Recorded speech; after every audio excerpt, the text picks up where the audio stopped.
ആകാശവാണി.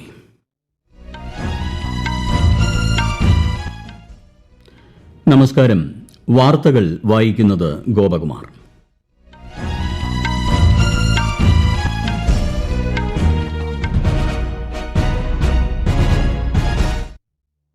പ്രധാന വാർത്തകൾ.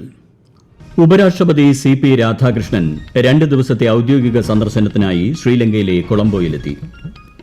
രാജ്യത്തെ 100% സ്ത്രീകളുടെയും പിന്തുണ കേന്ദ്ര സർക്കാരിനൊപ്പമുണ്ടെന്ന് പ്രധാനമന്ത്രി. കാലാവസ്ഥ, വായുമലിനീകരണം എന്നിവ പഠിക്കുന്നതിനായി രൂപകൽപ്പന ചെയ്ത G20 ഉപഗ്രഹം 2027 വിക്ഷേപിക്കുമെന്ന് ISRO ചെയർമാൻ. ഇന്ന് ലോക കരൾ ദിനം. ആരോഗ്യകരമായ കരളിന് ആരോഗ്യകരമായ ശീലങ്ങൾ അനുവർത്തിക്കണമെന്ന് കേന്ദ്ര ആരോഗ്യ കുടുംബക്ഷേമ മന്ത്രി JP നഡ്ഡ. ഹോർമൂസ് കടലിടുക്കിൽ 2 ഇന്ത്യൻ കപ്പലുകൾക്ക് നേരെ വെടിയുതിർത്ത സംഭവത്തിൽ ഇന്ത്യ ശക്തമായ ആശങ്ക രേഖപ്പെടുത്തി. കേരളത്തിൽ വൈദ്യുതി ഉപഭോഗത്തിൽ വൻ വർധന. വൈദ്യുതി ഉപഭോഗത്തിൽ പൊതുജനങ്ങൾ മിതത്വം പാലിക്കണമെന്ന് സംസ്ഥാന സർക്കാർ. ഇന്ത്യ ദക്ഷിണാഫ്രിക്ക വനിതാ 2020 ക്രിക്കറ്റ് പരമ്പരയിലെ 2ാം മത്സരം ഇന്ന് ഡർബനിൽ. IPL ക്രിക്കറ്റിൽ ഇന്ന് 2 മത്സരങ്ങൾ. വാർത്തകൾ വിശദമായി. ഉപരാഷ്ട്രപതി CP രാധാകൃഷ്ണൻ 2 ദിവസത്തെ ഔദ്യോഗിക സന്ദർശനത്തിനായി ശ്രീലങ്കയിലെ കൊളംബോയിലെത്തി. സന്ദർശന വേളയിൽ അദ്ദേഹം ശ്രീലങ്കൻ പ്രസിഡന്റ് അനുരകുമാര ദിസനായകെ, പ്രധാനമന്ത്രി ഹരിനി അമരസൂര്യ എന്നിവരുമായി കൂടിക്കാഴ്ച നടത്തും. മുതിർന്ന രാഷ്ട്രീയ നേതാക്കളുമായും ലങ്കയിലെ ഇന്ത്യൻ സമൂഹവുമായും അദ്ദേഹം സംവദിക്കും. ഇരു രാജ്യങ്ങളും തമ്മിലുള്ള ഉഭയകക്ഷി ബന്ധം കൂടുതൽ ദൃഢമാക്കാൻ സന്ദർശനം വഴിയൊരുക്കും. പാർലമെന്റിലും സംസ്ഥാന നിയമസഭകളിലും വനിതാ സംവരണം ഉറപ്പാക്കുന്ന നിയമ ഭേദഗതിക്ക് ആവശ്യമായ 66% വോട്ടുകൾ നേടാൻ കഴിഞ്ഞില്ലെങ്കിലും രാജ്യത്തെ 100% സ്ത്രീകളുടെയും പിന്തുണ കേന്ദ്ര സർക്കാരിനൊപ്പമുണ്ടെന്നും പ്രധാനമന്ത്രി. രാഷ്ട്ര താൽപര്യമാണ് NDA സർക്കാരിന്റെ പ്രഥമ പരിഗണനയെന്നും നാരീശക്തി വന്ദൻ ഭേദഗതി കാലഘട്ടത്തിന്റെ ആവശ്യമാണെന്നും പ്രധാനമന്ത്രി പറഞ്ഞു. എല്ലാ മേഖലകളിലും സന്തുലിത ശാക്തീകരണം ഉറപ്പാക്കാനാണ് ലക്ഷ്യമിടുന്നതെന്നും പ്രധാനമന്ത്രി വ്യക്തമാക്കി. नारी को भारत की विकास यात्रा में सहयात्री बनाने और सबको जोड़ने का प्रयास था. नारी शक्ति वंदन संशोधन समय की मांग है. नारी शक्ति वंदन संशोधन उत्तर, दक्षिण, पूर्व, पश्चिम सभी राज्यों की, हर राज्य की शक्ति में समान वृद्धि का प्रयास था. കോൺഗ്രസ് രാജ്യത്തെ മുഴുവൻ വനിതകളെയും വഞ്ചിച്ചതായി കേന്ദ്രമന്ത്രി പ്രഹ്ലാദ് ജോഷി. മണ്ഡല പുനർനിർണയത്തിൽ ദക്ഷിണേന്ത്യൻ സംസ്ഥാനങ്ങളുടെ സീറ്റ് പ്രാതിനിധ്യം കുറയുമെന്നത് വ്യാജ പ്രചാരണമാണ്. എന്നാൽ സീറ്റുകളുടെ എണ്ണത്തിൽ യാതൊരു കുറവുമുണ്ടാകില്ല എന്നതാണ് യാഥാർത്ഥ്യം. രാജ്യത്തെ ജനങ്ങൾക്ക് തെറ്റായ വിവരങ്ങൾ നൽകാനാണ് പ്രതിപക്ഷം ശ്രമിക്കുന്നതെന്നും അദ്ദേഹം കുറ്റപ്പെടുത്തി.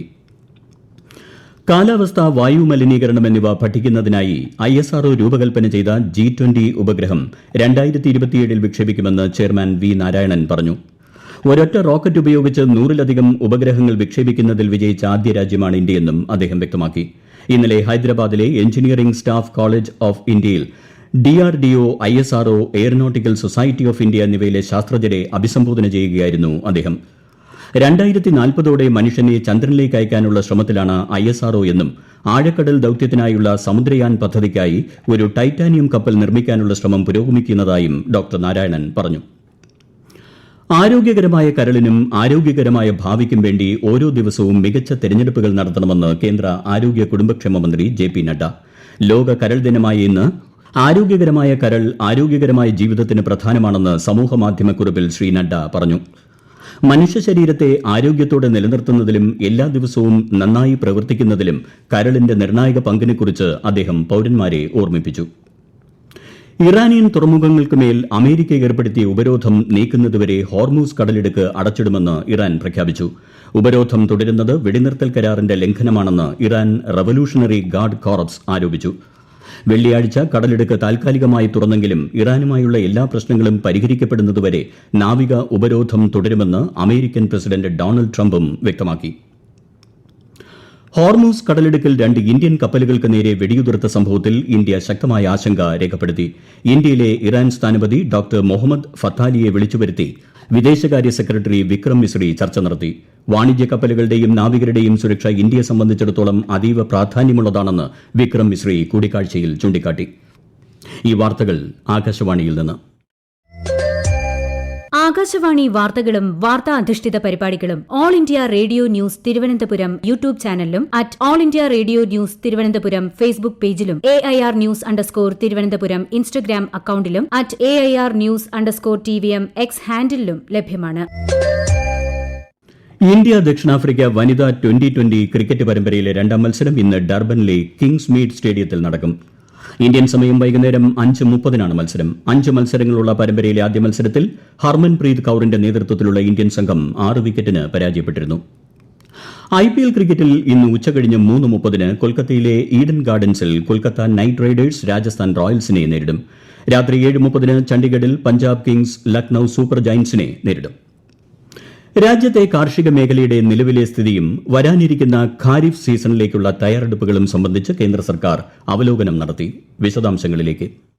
കേന്ദ്ര കൃഷിമന്ത്രി ശിവരാജ് സിംഗ് ചൌഹാന്റെ നേതൃത്വത്തിൽ നടന്ന അവലോകന യോഗത്തിൽ കർഷകരുടെ ക്ഷേമത്തിന് സുപ്രധാന പരിഗണന നൽകുമെന്ന് മന്ത്രി പറഞ്ഞു. എൽ നീനോ ആഘാതം നേരിടാൻ സർക്കാർ പൂർണ്ണമായും തയ്യാറാണെന്നും അദ്ദേഹം കൂട്ടിച്ചേർത്തു. കർഷകരുടെ താൽപര്യങ്ങൾ സംരക്ഷിക്കുന്നതിന് ആവശ്യമായ എല്ലാ ക്രമീകരണങ്ങളും മുൻകൂട്ടി ചെയ്യുന്നുണ്ടെന്ന് ഉറപ്പാക്കാൻ അദ്ദേഹം കൃഷി സെക്രട്ടറിക്കും മുതിർന്ന ഉദ്യോഗസ്ഥർക്കും നിർദ്ദേശം നൽകി. കേന്ദ്ര കാലാവസ്ഥാ വകുപ്പിന്റെ കാലാവസ്ഥാ സംബന്ധമായ പ്രവചനങ്ങൾ ഗൌരവമായി എടുത്ത് സർക്കാർ പൂർണ്ണ തയ്യാറെടുപ്പോടെ മുന്നോട്ടു പോകും. കേന്ദ്ര സംസ്ഥാന സർക്കാരുകളുടെ ഏകോപിത ശ്രമങ്ങൾ, മികച്ച മാനേജ്മെന്റ്, നൂതന സാങ്കേതിക വിദ്യകൾ, ജലസേചന സൌകര്യങ്ങളുടെ വിപുലീകരണം, കാലാവസ്ഥയെ പ്രതിരോധിക്കുന്ന കാർഷിക നടപടികൾ എന്നിവയിലൂടെ എൽ നിനോ ആഘാതം ഗണ്യമായി നിയന്ത്രിക്കാൻ കഴിയുമെന്ന് മന്ത്രി അവലോകന യോഗത്തിൽ വ്യക്തമാക്കി. News desk, Akashvani. വേനൽ കടുക്കുന്നതിനിടെ സംസ്ഥാനത്ത് വൈദ്യുതി ഉപഭോഗത്തിൽ വൻ വർധന. പ്രതിദിന വൈദ്യുതി ഉപഭോഗത്തിലും പീക്ക് ടൈം ഡിമാൻഡിലുമാണ് സംസ്ഥാനം റെക്കോർഡിട്ടത്. വൈകുന്നേരം 6 മണി മുതൽ രാത്രി 11 വരെ അനാവശ്യമായ ലൈറ്റുകളും ഹൈ വോൾട്ടേജ് ഉപകരണങ്ങളും ഒഴിവാക്കി വൈദ്യുതി ഉപയോഗം കുറയ്ക്കാൻ ജനങ്ങളുടെ സഹകരണം ആവശ്യമാണെന്ന് മന്ത്രി കെ കൃഷ്ണൻകുട്ടി അറിയിച്ചു. പശ്ചിമബംഗാൾ നിയമസഭാ തെരഞ്ഞെടുപ്പിന് മുന്നോടിയായി വോട്ടർ പട്ടികയിൽ ഉൾപ്പെട്ടവരുടെ പുതുക്കിയ കണക്കുകൾ തെരഞ്ഞെടുപ്പ് കമ്മീഷൻ പുറത്തുവിട്ടു. ഏകദേശം 5 ലക്ഷത്തോളം പുതിയ വോട്ടർമാരാണ് പട്ടികയിൽ ഇടം പിടിച്ചത്. വോട്ടർ പട്ടികയിൽ പേര് ചേർക്കുന്നതിനായി 7 ലക്ഷത്തോളം അപേക്ഷകൾ ലഭിച്ചതായും പരിശോധനകൾക്ക് ശേഷം അർഹരായവരെ പട്ടികയിൽ ഉൾപ്പെടുത്തിയതായും അധികൃതർ വ്യക്തമാക്കി. പശ്ചിമബംഗാളിൽ നിയമസഭാ തെരഞ്ഞെടുപ്പ് പ്രചാരണം ശക്തമാക്കി രാഷ്ട്രീയ കക്ഷികൾ. BJP സ്ഥാനാർത്ഥികളുടെ പ്രചാരണത്തിനായി പ്രധാനമന്ത്രി നരേന്ദ്രമോദി ഇന്ന് ബിഷ്ണുപൂരിൽ റാലിയെ അഭിസംബോധന ചെയ്തു. തൃണമൂൽ കോൺഗ്രസ് അധ്യക്ഷ മമതാ ബാനർജി ഇന്ന് താരകേശ്വർ മണ്ഡലത്തിലെ പാർട്ടി സ്ഥാനാർത്ഥിക്ക് വേണ്ടി സംഘടിപ്പിക്കുന്ന പ്രചാരണ റാലിയിൽ പങ്കെടുക്കും. തുടർന്ന് കൽന, മോന്തേശ്വർ എന്നീ മണ്ഡലങ്ങളിലും പ്രചാരണത്തിനെത്തും. ബർദ്വാൻ സൌത്തിൽ നടത്തുന്ന പദയാത്രയിലും മമതാ ബാനർജി പങ്കെടുക്കും. നിയമസഭാ തെരഞ്ഞെടുപ്പിനുള്ള പരസ്യപ്രചാരണം മറ്റന്നാൾ അവസാനിക്കുന്ന തമിഴ്നാട്ടിൽ പ്രചാരണം ഉച്ചസ്ഥായിയിലെത്തി. എല്ലാ പാർട്ടികളിലെയും മുതിർന്ന നേതാക്കൾ സംസ്ഥാനത്ത് പ്രചാരണത്തിൽ സജീവമാണ്. ഇന്ന് കേന്ദ്ര ആഭ്യന്തരമന്ത്രിയും BJP നേതാവുമായ അമിത്ഷാ NDAയ്ക്കായി ഈറോഡിലെ ശിവഗിരിയിൽ പ്രചാരണം നടത്തും.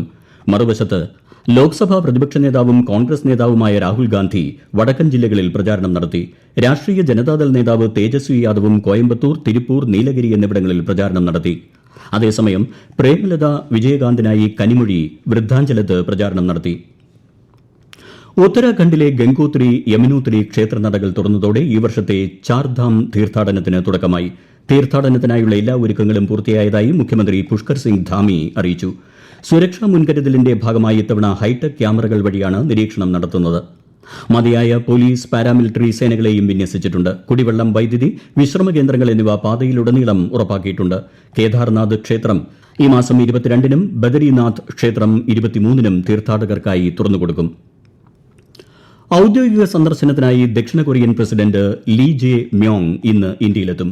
പ്രസിഡന്റായതിനു ശേഷമുള്ള അദ്ദേഹത്തിന്റെ ആദ്യ ഇന്ത്യ സന്ദർശനത്തിൽ മന്ത്രിമാർ, മുതിർന്ന ഉദ്യോഗസ്ഥർ, വ്യാപാര നേതൃത്വം എന്നിവരുമുണ്ട്. സന്ദർശനത്തിന്റെ ഭാഗമായി രാഷ്ട്രപതി ദ്രൌപദി മുർമു, പ്രധാനമന്ത്രി നരേന്ദ്രമോദി, വിദേശകാര്യമന്ത്രി S ജയശങ്കർ എന്നിവരുമായും ദക്ഷിണ കൊറിയൻ പ്രസിഡന്റ് കൂടിക്കാഴ്ച നടത്തും. പ്രധാന വാർത്തകൾ വീണ്ടും.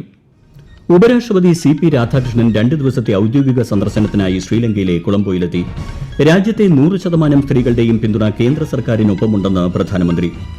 കാലാവസ്ഥ, വായുമലിനീകരണം എന്നിവ പഠിക്കുന്നതിനായി രൂപകൽപ്പന ചെയ്ത G20 ഉപഗ്രഹം 2027 വിക്ഷേപിക്കുമെന്ന് ISRO ചെയർമാൻ. ഇന്ന് ലോക കരൾ ദിനം. ആരോഗ്യകരമായ കരളിന് ആരോഗ്യകരമായ ശീലങ്ങൾ അനുവർത്തിക്കണമെന്ന് കേന്ദ്ര ആരോഗ്യ കുടുംബക്ഷേമ മന്ത്രി JP നഡ്ഡ. ഹോർമൂസ് കടലിടുക്കിൽ 2 ഇന്ത്യൻ കപ്പലുകൾക്ക് നേരെ വെടിയുതിർത്ത സംഭവത്തിൽ ഇന്ത്യ ശക്തമായ ആശങ്ക രേഖപ്പെടുത്തി. കേരളത്തിൽ വൈദ്യുതി ഉപഭോഗത്തിൽ വൻ വർധന. വൈദ്യുതി ഉപഭോഗത്തിൽ പൊതുജനങ്ങൾ മിതത്വം പാലിക്കണമെന്ന് സംസ്ഥാന സർക്കാർ.